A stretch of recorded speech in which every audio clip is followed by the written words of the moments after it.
बिस्मिल्लाहिर्रहमानिर्रहीम। अस्सलाम वालेकुम। परदेसी न्यूज़ में खुश आमदीद। मैं हूँ साजिद अली।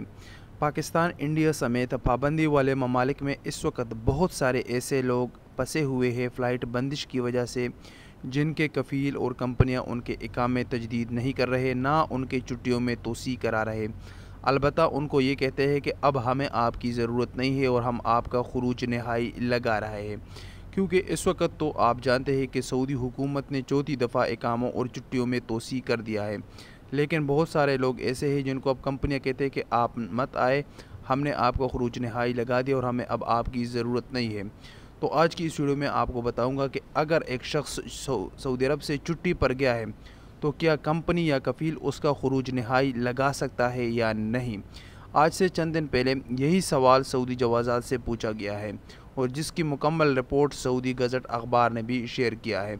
सऊदी जवाज़ात से पूछा गया है कि कोई शख्स अगर सऊदी अरब से बाहर है, छुट्टी पर गया हुआ है, तो क्या उसका कफ़ील या कंपनी उसका खुरूज नहाई लगा सकता है, यानी खुरूज औदा को खुरूज नहाई में तब्दील किया जा सकता है या नहीं। तो सऊदी जवाज़ात ने बिल्कुल आसान अल्फाज में उसको बयान किया है कि ऐसा बिल्कुल भी मुमकिन नहीं है। कोई शख्स जब छुट्टी पर एक बार चला जाए या उसकी छुट्टी लग जाए तो कफ़ील या कंपनी या जवाज़ात उस छुट्टी को खुरूज नहाई में तब्दील नहीं कर सकता। ये बिल्कुल क्लियर है। कोई भी कंपनी या कफ़ील या कोई भी शख्स आपको कहे कि मैं आपका खुरूज नहाई लगा रहा हूँ या मैंने आपका खुरूज नहाई लगा दिया है और आप सऊदी अरब से बाहर है, तो आप बिल्कुल इस बात पर यकीन ना करें। आपका खुरूज नहाई कोई भी शख्स नहीं लगा सकता।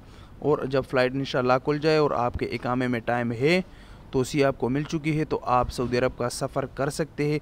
अगर आपकी कंपनी आपको नहीं रखती तो आप किसी दूसरी कफ़ील या कंपनी के पास अपना तनाज़ुल भी कर सकते हैं, लेकिन आपकी छुट्टी को आपका कफ़ील या कंपनी या कोई भी शख्स खुरूज नहाई में तब्दील नहीं कर सकता।